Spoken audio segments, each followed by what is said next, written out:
নমস্কার, কেমন আছো সবাই? আশা করি খুব ভালো আছো, আর আমিও খুব ভালো আছি। চলে এলাম নতুন আরেকটি ভিডিও নিয়ে। আজকের ভিডিওতে তোমাদের দেখাবো কিভাবে খুব সহজেই 32 সাইজের কামিজ তোমরা কাটতে পারবে। তো ভিডিওটি একবার দেখলেই তোমরা আশা করি সব শিখতে পারবে। তো এখানে আছে আমি আড়াই গজ কাপড় নিয়েছি। এখানে 2 ভাঁজ আর একটা ভাঁজ দিয়ে আমি 4 ভাঁজ করে নেব, যেহেতু আমি 2টা পার্ট একসাথে কাটবো। যদি 2 পার্ট একসাথে কাটা হয় তাহলে 4 ভাঁজে কাটতে হবে। আর 3 পিস যে কাপড়গুলো থাকে সেগুলার পার্টটা দুই ভাঁজে কাটতে হয়। তো আমি যেহেতু 2 পার্ট একসাথে কাটবো, সেহেতু আমি চার ভাঁজ করে নিচ্ছি।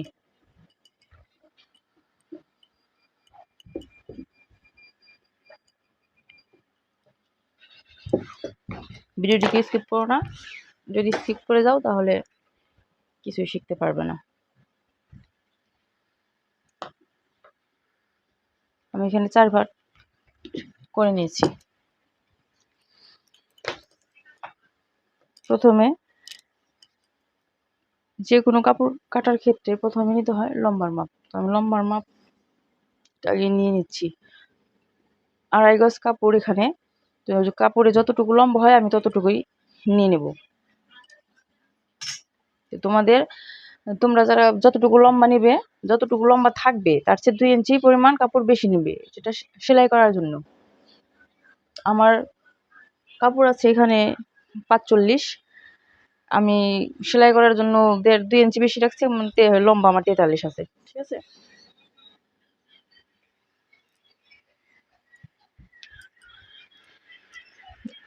এবার নিয়ে নেব কাঁধের মাপ।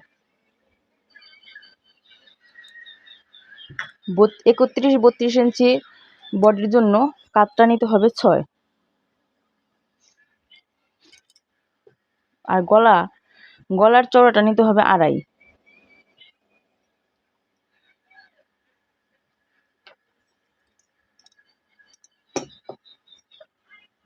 মোহরার মাপ কাঁধের মাপটা যেহেতু 6, তো সেহেতু হিসেব মতো মোহরার মাপটা আসে 6.5, কিন্তু এখানে যে বডিটা হলো 32, সেজন্য মোহরটাও আমি 6 নেব।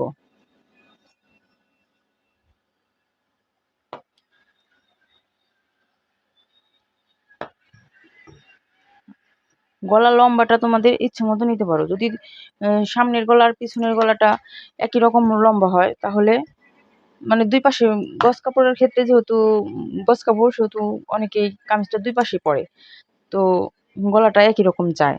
সেহেতু আমরা স্বাভাবিক গলা 5.5 থেকে 6 ইঞ্চি লম্বা। তো আমি এখানে নেব গলাটা একটু, কাস্টমারের জামা তো গলাটা একটু ছোট চেয়েছে, তাই আমি এখানে 4.5 নিয়ে নেব।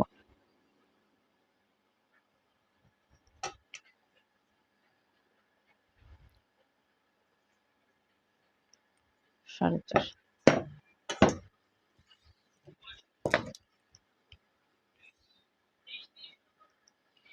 বডি 32, 32-এর সাথে 2 ইঞ্চি যোগ 34, আর 34-টা 4 দিয়ে ভাগ, তাহলে হয় 8.5।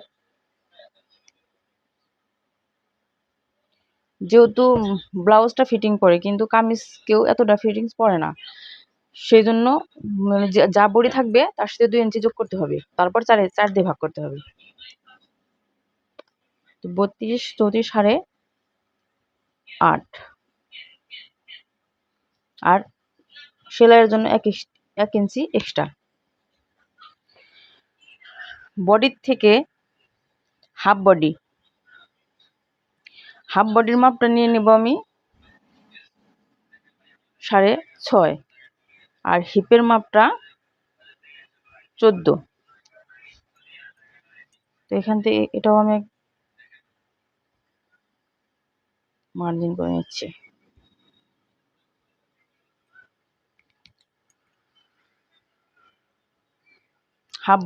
আমার হাফ বডি আছে 28, তো 28-এর সাথে 2 যোগ, তাহলে 30, 4 দিয়ে ভাগ, তো 7.5, আর 1 ইঞ্চি এক্সট্রা ওটা সেলাইয়ের জন্য রাখতে হবে। হিপের মাপ আছে আমার 34। অনেকটা বডিতে যেমন বডির মাপ আর হিপের মাপটা সমান সমান হয়, কিন্তু এখানে হিপের মাপটা আর বডির মাপটা সমান নেই, 2 ইঞ্চি বেশি আছে। বডি আছে 32 আর হিপ আছে 34। তো 34-এর সাথে 2 ইঞ্চি যোগ করব, তাহলে হবে 36। আর 36-রে আবার 4 দিয়ে ভাগ, তাহলে আসে আমাদের 4 ভাগের 1 ভাগ, মানে 9। আমি এবার এভাবে দাগগুলো মিলিয়ে দেব, কাটার ক্ষেত্রে সুবিধা হবে।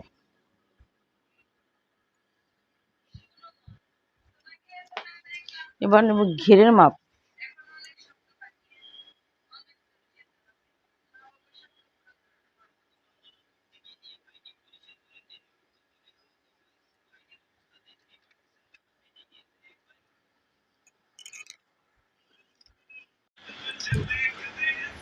ঘেরের মাপটা নিয়ে নেব।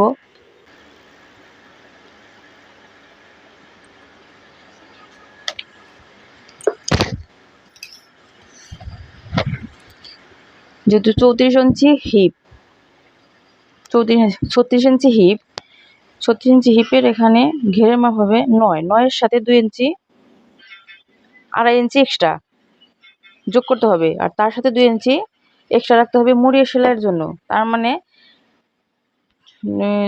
36, 9 তার সাথে 2 ইঞ্চি, মানে 11.5 ইঞ্চি, 2.5 ইঞ্চি, 11.5 ইঞ্চি হবে আমাদের ঘেরের মাপ, আর সাথে 2 ইঞ্চি রাখতে হবে সেলাই করার জন্য।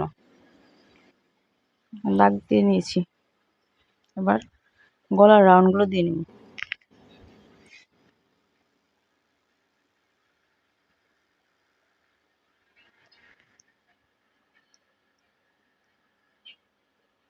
তো বন্ধুরা, যারা ঘরে বসে সেলাইয়ের কাজটা শিখতে চাও তারা কিন্তু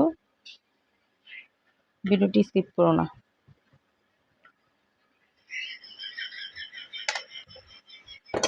ভিডিওটি ভালো লাগলে অবশ্যই লাইক, কমেন্ট, সাবস্ক্রাইব করে আমার পাশে থেকো। আর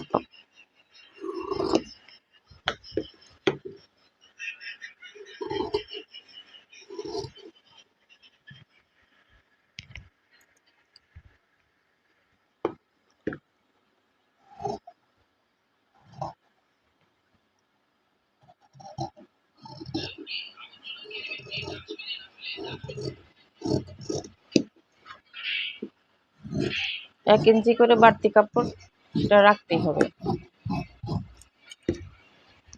সেলাই করার জন্য।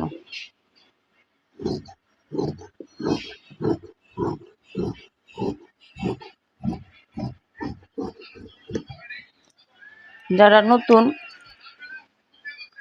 তাদের জন্য ভিডিওটি।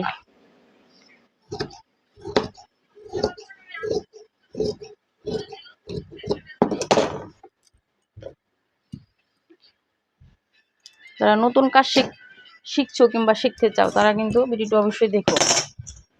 আর আমার বিশ্বাস, ভিডিওটি একবার দেখলেই তোমরা সব শিখতে পারবে। আর এখান থেকে হবে হাতার কাপড়। হাতাটাও আমি 2টা হাতা একসাথে কাটবো, 4 ভাঁজটা দিয়ে নিলাম। হাতা লম্বা আছে 17, মুহুরি 10। 17 ইঞ্চি লম্বা, 2 ইঞ্চি বেশি। এখানে শেপ ডাউনের জন্য আমি 3 ইঞ্চিতে দাগ দিয়ে নিলাম। মুহুরি আছে 10,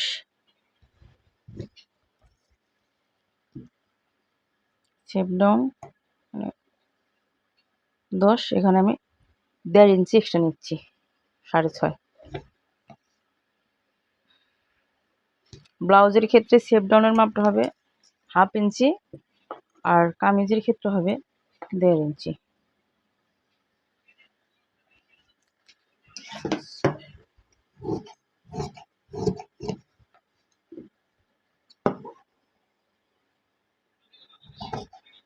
তো বন্ধুরা, অনেকটা স্বপ্ন নিয়ে আমি এখানে এসেছি।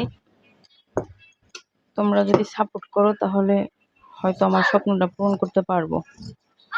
প্লিজ সবাই সাবস্ক্রাইব করো আমার চ্যানেলটাকে।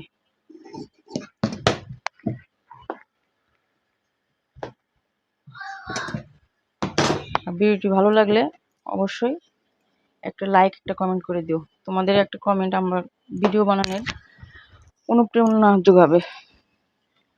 তো আজকের মধ্যে এখানেই, ভালো থেকো। কথা হবে অন্য কোনো ভিডিওতে। সে পর্যন্ত টাটা।